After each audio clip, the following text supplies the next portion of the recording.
I used to think I had it all figured out. 8 years of marriage. A beautiful 6-year-old daughter named Emma, who had my eyes and her mother's smile. A 3-bedroom house in a quiet suburb with a 2-car garage and a swing set in the backyard. Jennifer and I weren't rich, but we were comfortable. I worked as a project manager at a tech firm. She was a marketing coordinator at some corporate office downtown.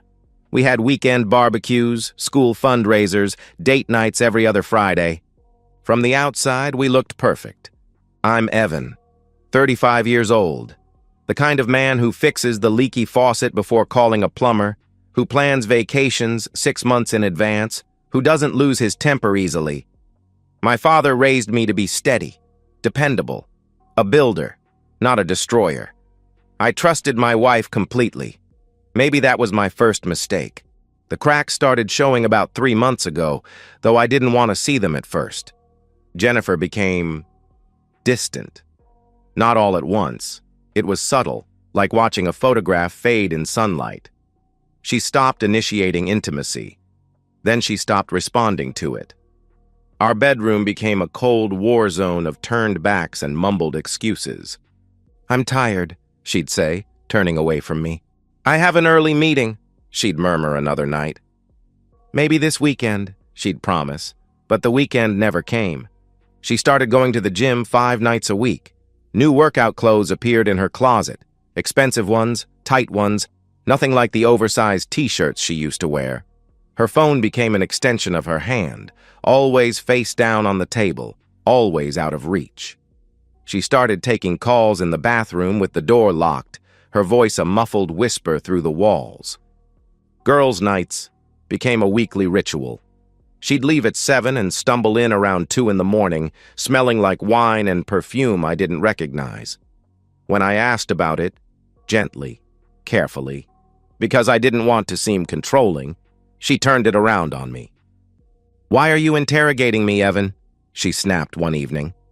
"I'm not interrogating you, I'm just—" I started to explain. "You're acting paranoid. Insecure," she interrupted, crossing her arms, her eyes cold. "You've been listening to too many of those toxic masculinity podcasts, haven't you? I'm allowed to have a life outside this house." That's when the gaslighting started. Every question I asked became proof of my dysfunction, my inadequacy, my weakness. She made me doubt my own eyes, my own instincts. Maybe I was being paranoid. Maybe I was the problem. But then the details kept piling up. One Tuesday evening, I noticed she'd changed her phone passcode. The 4-digit code that had been Emma's birthday for 3 years was suddenly something else. When I mentioned it casually, she laughed it off. "Oh, I keep forgetting it, so I changed it to something easier," she said dismissively. She started showering the moment she walked through the door after work. Not after dinner, not before bed. Immediately. Like she needed to wash something off her skin. I found new lingerie in her drawer. Black lace, red silk, things I'd never seen her wear. When I asked about it, she said she bought it for herself, to feel confident. But I never saw it on her. Not once. The breaking point came on a Thursday afternoon. I left work early. A client meeting got canceled, and came home around 4. Jennifer's car was in the driveway. I walked in through the garage expecting to surprise her, maybe suggest we grab an early dinner. Instead, I found her at the kitchen table, laptop open, face flushed, frantically closing windows on the screen. "Evan! Jesus, you scared me! What are you doing home?" she gasped, slamming the laptop shut. "Meeting got canceled. What are you—" I began to ask. "Nothing. Just work stuff. A presentation." She cut me off, her voice too high, too fast. I stood there, staring at her. My wife, the mother of my child, the woman I'd trusted with everything.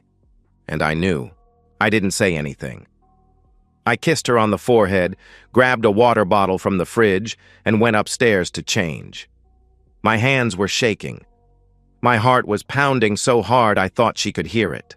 That night, lying in bed beside her, listening to her steady breathing as she slept, I made a decision.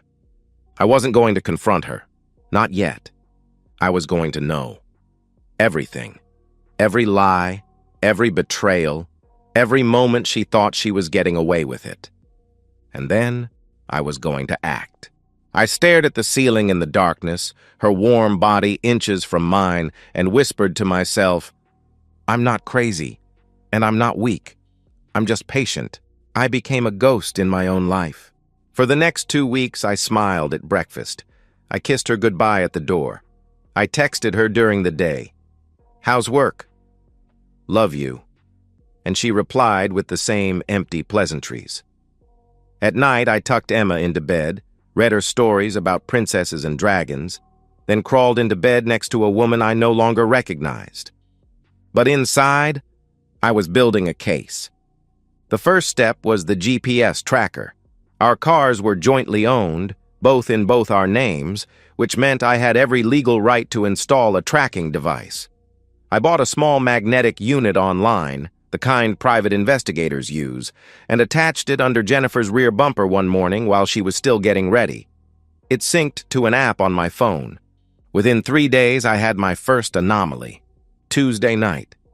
Yoga class from 7 to 9, she'd told me. Except the GPS showed her car parked at a condo complex on the north side of town, 15 miles from the yoga studio she claimed to attend. She stayed there for 2 hours and 17 minutes. The pattern repeated. Every Tuesday and Thursday. Same location, same duration. I didn't confront her. I needed more. The second step was hiring a professional. A friend from college, Mike, a corporate attorney, referred me to a private investigator named Tony Greco. Retired cop, 25 years on the force, now running a small agency specializing in infidelity cases. We met at a diner on a Saturday morning while Jennifer thought I was at a work conference. Tony was in his late 50s, gray beard, tired eyes. He listened to my story without interrupting, then pulled out a notepad. I need photos, I told him directly. Video if possible. I need to know who she's with. How long has this been going on? He asked, pen hovering over paper. I don't know. 2 months? 3? I answered honestly. Tony nodded slowly. It'll take me a week, maybe less. I'll follow her Tuesday and Thursday. Get what you need. It's not cheap. I don't care what it costs, I said firmly. He gave me a flat rate, $3,000. I paid half up front, in cash. 6 days later, Tony sent me a text. Got what you need. Let's meet. We met at the same diner. He handed me a manila envelope. Inside were photos, dozens of them. Jennifer's car pulling into the condo complex. Jennifer walking toward a specific unit, 312, carrying a bottle of wine. A man opening the door. Tall, athletic build, dark hair, mid-30s. They kissed. Not a peck. A real kiss. Hands in hair, bodies pressed together. More photos. Them leaving together hours later, her adjusting her clothes, him with his hand on her lower back. Tony also handed me a printed report. His name is Derek Brennan. 38, divorced, sales director at your wife's company, he explained, tapping the document. He's been living in that condo for about a year. From what I can tell, they've been seeing each other at least twice a week for the past 2 months. I stared at the photos. My hands didn't shake. I felt nothing. Just cold, perfect clarity. There's more, Tony continued, sliding a USB drive across the table. I pulled some deleted texts from your shared iCloud account. You'll want to read these. That night, after Jennifer went to bed, I sat in my home office and opened the files on the USB drive. The texts were worse than the photos. Derek, can't wait to see you Thursday. Wear that black thing I like. Jennifer, you're insatiable, LOL. What if he finds out? Derek, he won't. He's clueless. Jennifer, I know. He doesn't even notice when I come home late anymore. It's kind of sad. Derek, so when are you leaving him? Jennifer, soon. I need to figure out the finances first. And Emma, it's complicated. Derek, take your time. I'm not going anywhere.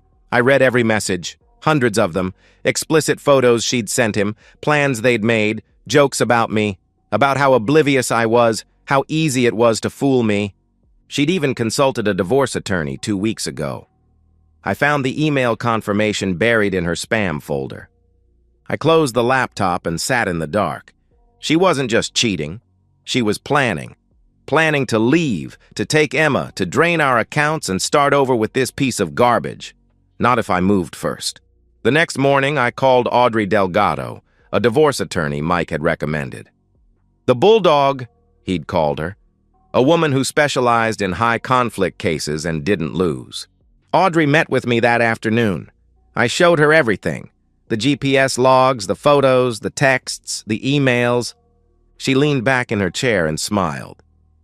"Mr. Hayes, your wife just handed you the keys to the kingdom," she said with satisfaction. "Don't confront her, don't tip your hand, let me file first, and when we're ready, we'll hit her so hard she won't know what happened." I also told one other person, my younger brother Jake, 32, former Marine, current construction foreman, the kind of man who asked one question and meant it. "What do you need?" he said when I called him. "I'll let you know," I replied quietly. The chapter closed with me sitting in my truck outside that condo complex on a Thursday night, watching Jennifer's car pull into the parking lot. I texted Jake a single line.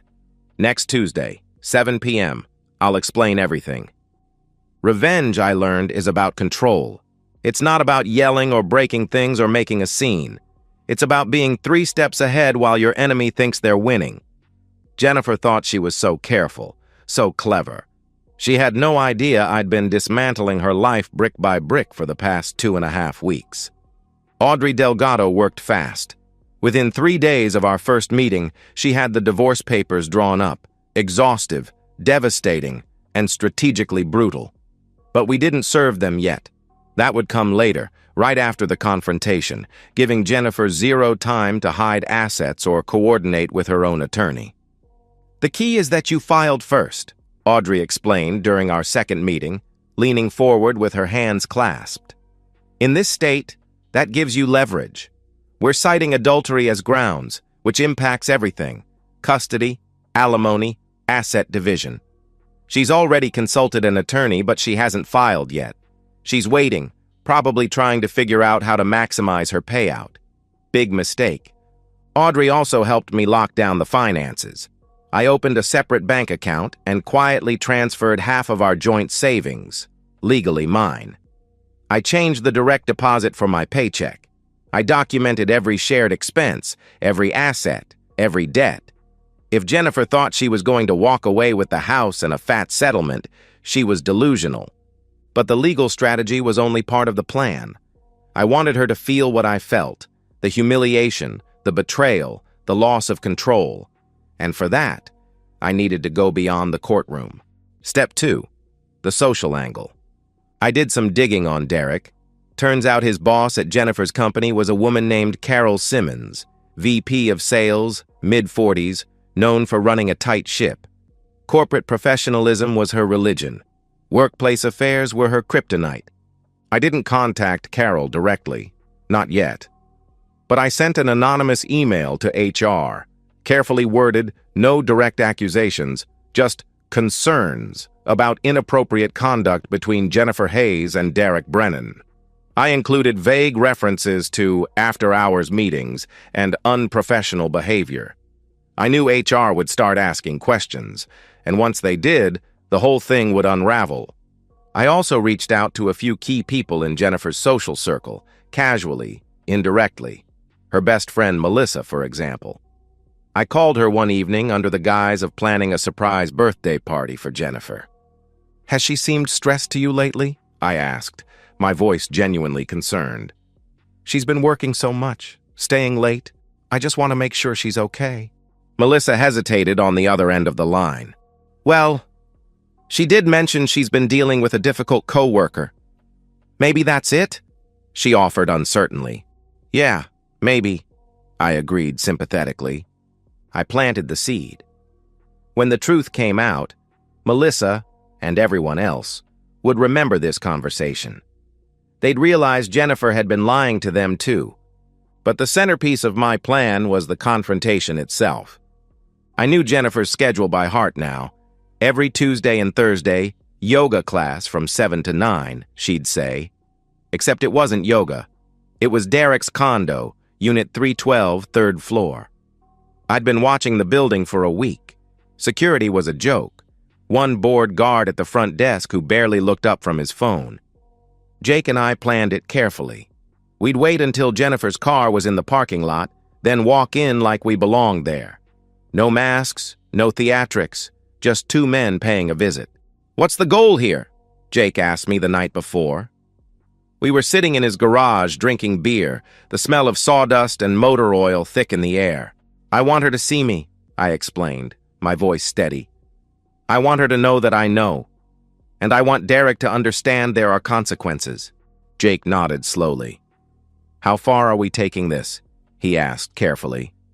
"As far as it needs to go," I replied without hesitation. He didn't ask anything else. I also prepared for the aftermath. I packed a bag for myself, clothes, toiletries, documents. I packed one for Emma, too, her favorite stuffed animal, some books, a week's worth of outfits. We'd be staying at my parents' house for a while. I'd already called them, explained the situation. My father's response was simple. "The door's always open, son," he'd said firmly. I notified Emma's school about potential custody issues.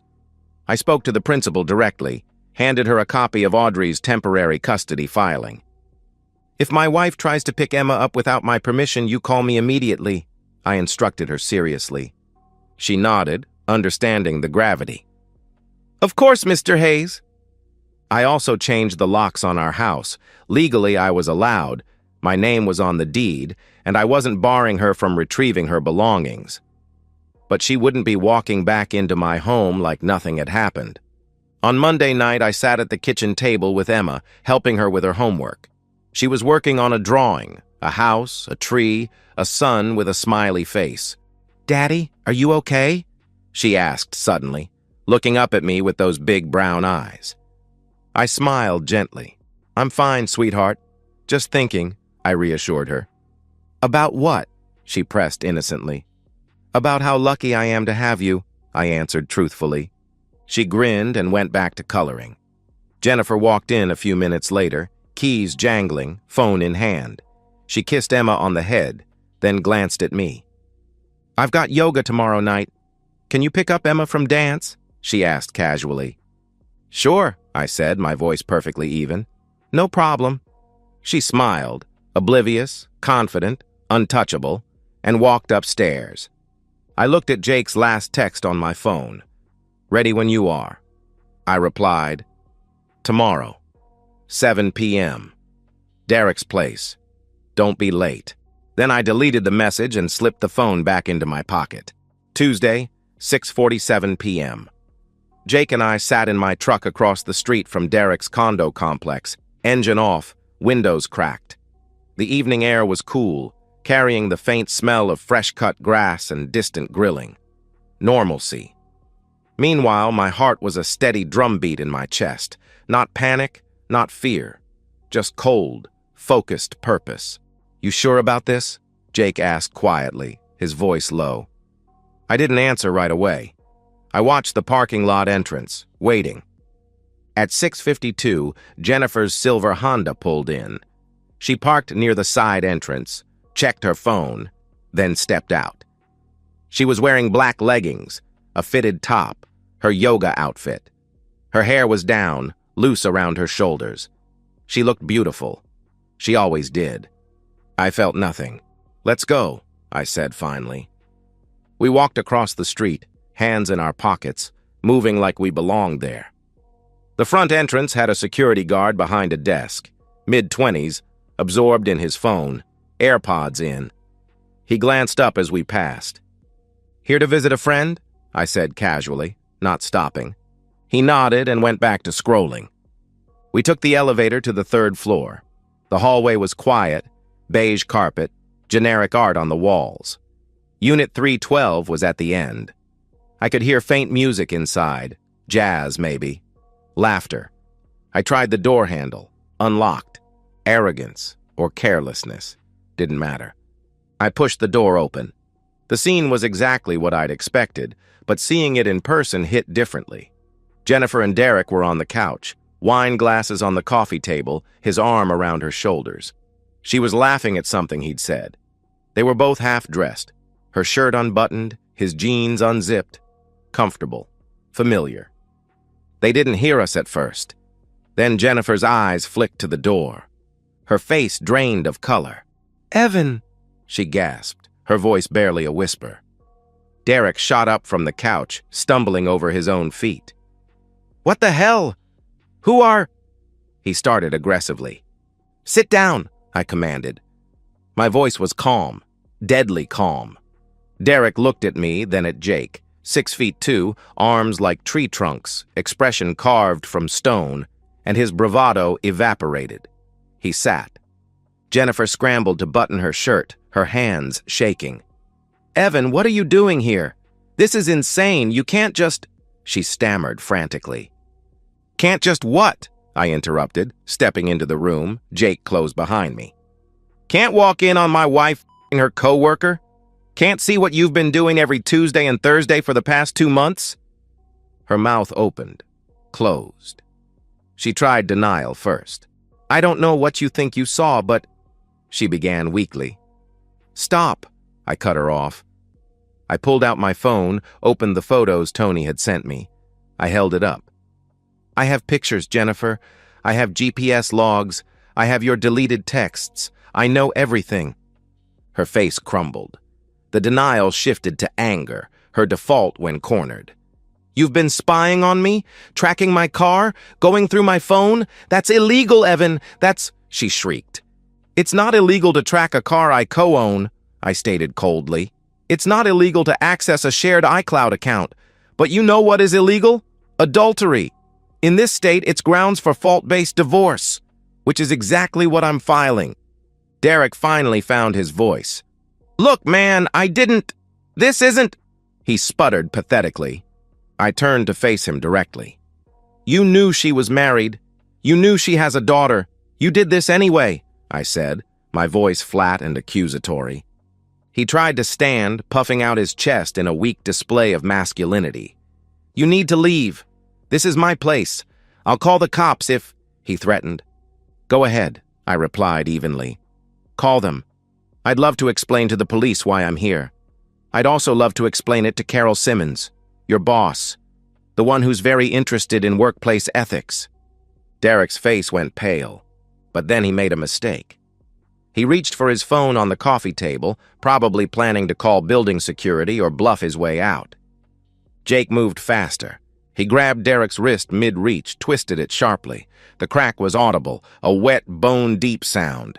Derek screamed, a high-pitched, animalistic wail.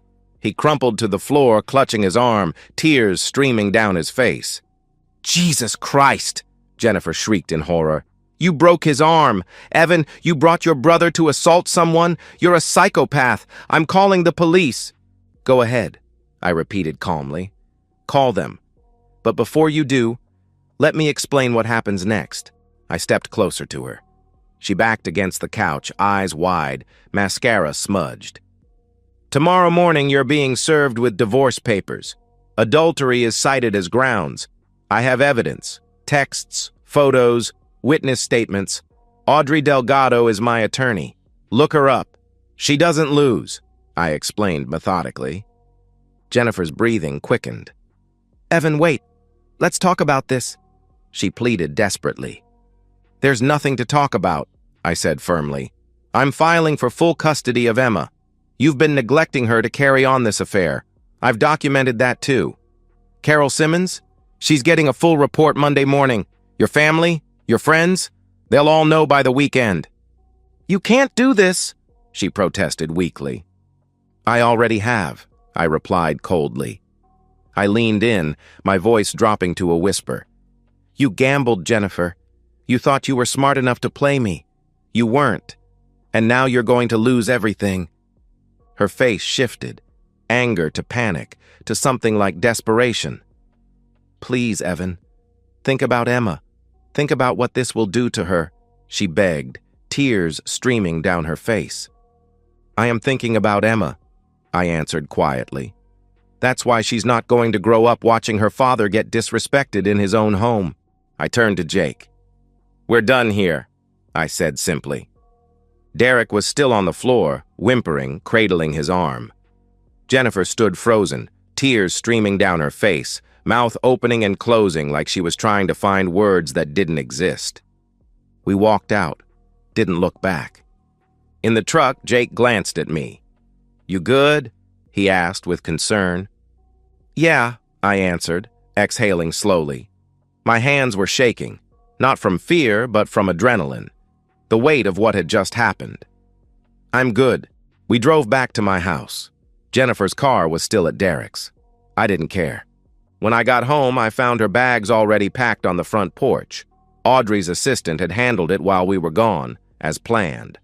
The locks were changed. Inside, the house was quiet. Emma was at my parents' house, safe, oblivious. At 11:43 p.m., Jennifer's car pulled into the driveway. She pounded on the door. Evan, open the door! You can't do this! This is my house too! She screamed desperately. I sat in the living room, lights off, beer in hand. I didn't answer. She pounded for 20 minutes. Then she called. I didn't pick up. Then she texted, rage, then pleading, then threats. I blocked her number. Around midnight, she finally left. I sat alone in the dark, letting myself feel it, all of it. The rage, the grief, the betrayal, the satisfaction. I didn't cry. I just breathed. The next 2 weeks were a controlled demolition. Wednesday morning, Jennifer was served with divorce papers at her office. The process server handed her the envelope in the lobby, right in front of her co-workers. According to Audrey's investigator, she read the first page, went white, and locked herself in the bathroom for 30 minutes.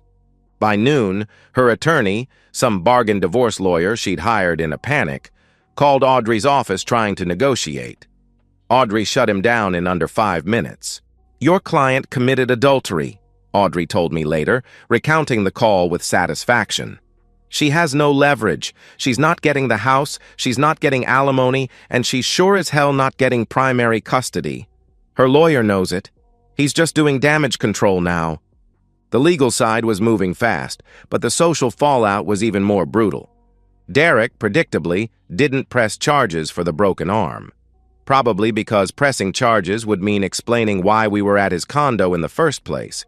It would mean his company, and his ex-wife, finding out about the affair.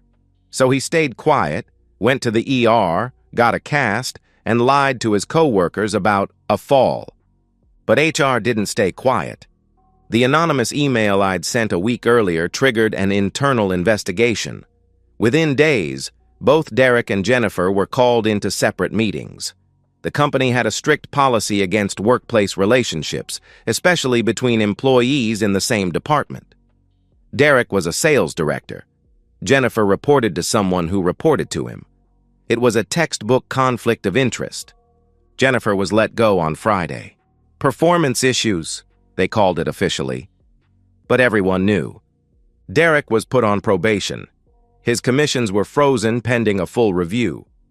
I heard through the grapevine that Carol Simmons personally oversaw the investigation and was not happy. Apparently, Derek had pulled this before, hitting on junior employees, blurring professional boundaries. This was the last straw. The social exile was swift. Jennifer's friends, mostly other moms from Emma's school, distanced themselves. Cheating was messy, but cheating and then losing your kid in court? That was something else. I didn't have to say a word. The truth spread on its own. Whispers in carpool lines, hushed conversations at PTA meetings. By contrast, I became the victim, the loyal husband who was betrayed, the devoted father fighting for his daughter. I didn't lean into it. I didn't need to. People saw the truth. Jennifer tried to reach out multiple times, texts, voicemails, showing up at my office. She alternated between rage and manipulation.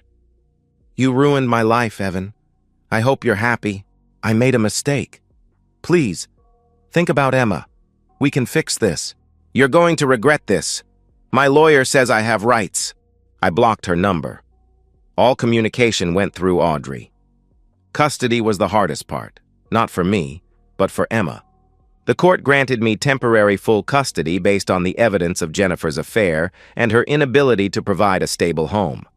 She'd moved into a cramped studio apartment, no job, no savings. Jennifer got supervised visitation every other weekend, 2 hours at a neutral location with a court-appointed supervisor present. Emma didn't understand. Not fully. She knew Mommy and Daddy weren't living together anymore. She knew Mommy was sad and cried a lot during their visits, but I didn't tell her why. I wouldn't poison her against her own mother. "Why doesn't Mommy live with us anymore?" Emma asked me one night at bedtime, her small voice confused. I knelt beside her bed, brushing hair from her forehead. "Sometimes grown-ups make choices that mean they can't live together anymore. But Mommy and I both love you very much. That will never change," I explained gently. "Is it my fault?" she asked, her eyes welling up. "No, sweetheart. It's not your fault. Not even a little bit," I reassured her firmly. She hugged me, her small arms tight around my neck. I held her until she fell asleep. Derek, meanwhile, had his own problems. His ex-wife found out about the affair. I don't know how, but I suspect someone tipped her off and used it against him in their custody battle. He lost visitation with his own kids, supervised visits only, pending a psych evaluation. Karma. 6 weeks after the confrontation, I stood in my backyard, beer in hand, watching the sunset. Emma was inside, watching cartoons. The divorce was moving forward. Jennifer was working part-time at a retail store trying to scrape together rent. I didn't hate her anymore. I just didn't care. 6 months later, I sat on my back porch, beer in hand, watching the sunset bleed orange and pink across the horizon. Emma was inside, humming along to some cartoon about talking animals. The sound of her laughter drifted through the screen door, and for the first time in a long time, I smiled. The divorce was finalized 3 weeks ago. Jennifer had signed everything Audrey put in front of her. She didn't have a choice. The evidence was ironclad. She got supervised visitation every other weekend. 2 hours, neutral location, a court monitor taking notes. She was trying to rebuild, I'd heard. Part-time job at a department store, a 1-bedroom apartment on the east side, therapy maybe. I didn't keep tabs on her anymore. I didn't need to. Jake stopped by one afternoon, bringing Emma a new bike for her 7th birthday. We sat on the porch while she rode circles in the driveway, her training wheels wobbling. "Do you regret it?" Jake asked suddenly, cracking open a beer. "The way you did it?" I thought about it. Really thought about it. "No," I answered honestly after a long pause. She had a choice. She made it. I just made sure she faced the consequences. Jake nodded slowly. "Fair enough," he replied, accepting my answer without judgment. I hadn't dated, hadn't even thought about it. My focus was Emma, work, and rebuilding my sense of self. I started hitting the gym more, spent weekends with Jake and a couple of old friends from college, took Emma to the park, to movies, to the zoo. Small, normal things that felt like miracles after months of chaos. I wasn't trying to find myself. I already knew who I was. I was a man who didn't get played twice. A father who would burn the world down to protect his daughter. A builder who'd rebuilt his life from the ashes of someone else's betrayal. That night, after Emma's bath, I tucked her into bed. She was clutching her favorite stuffed rabbit, eyes already heavy with sleep. "Daddy?" she murmured sleepily. "Yeah, sweetheart?" I responded softly. "Are you happy?" she asked innocently. I paused, looking down at her small face, so innocent, so trusting. "I'm okay," I said carefully. "And that's enough." She smiled and closed her eyes, satisfied with my answer. I kissed her forehead, turned off the light, and closed the door quietly. Downstairs, I sat in the dark living room. No TV, no music, just the quiet hum of the refrigerator and the distant sound of crickets outside. I didn't feel victorious. I didn't feel vindicated. I felt whole. For the first time in a year, the rage was gone. The betrayal had scarred, but it didn't define me anymore. I'd stood my ground. I'd protected my daughter. I'd refused to be destroyed. They say revenge doesn't fix anything. Maybe they're right, but it sure as hell made me feel whole again.